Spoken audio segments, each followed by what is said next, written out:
Welcome to my channel. I'm your host GL, and today's video is packed with easy exercises about Martensitic Transformation. In which type of steel is Martensitic Transformation most commonly observed? A. Austenitic stainless steel. B.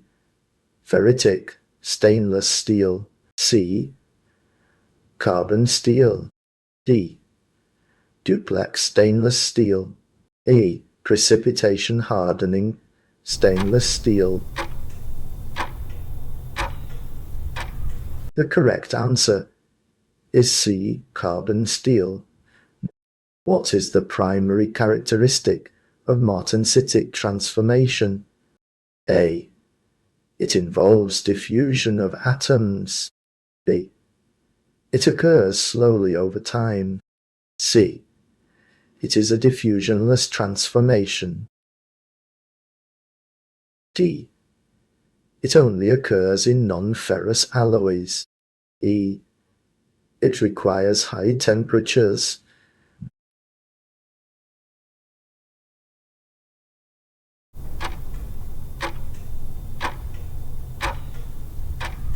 The correct answer is C. It is a diffusionless transformation. By the way, if you're enjoying the video so far, do me a quick favor and hit that like button. It really helps support the channel, and it only takes a second. What is the typical crystal structure of martensite in steel? A. Face-centered cubic, FCC. B. Body-centered cubic, BCC. C. Hexagonal close-packed, HCP. D.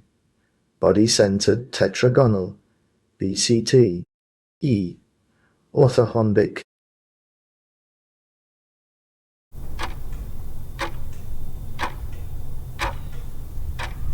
The correct answer is D. Body-centered tetragonal, BCT. If you're looking for more exercises to test your knowledge, there's also a link in the description for you. Thanks for sticking around till the end. If you enjoyed the video and want to see more content like this, make sure to hit that subscribe button. Thanks for watching.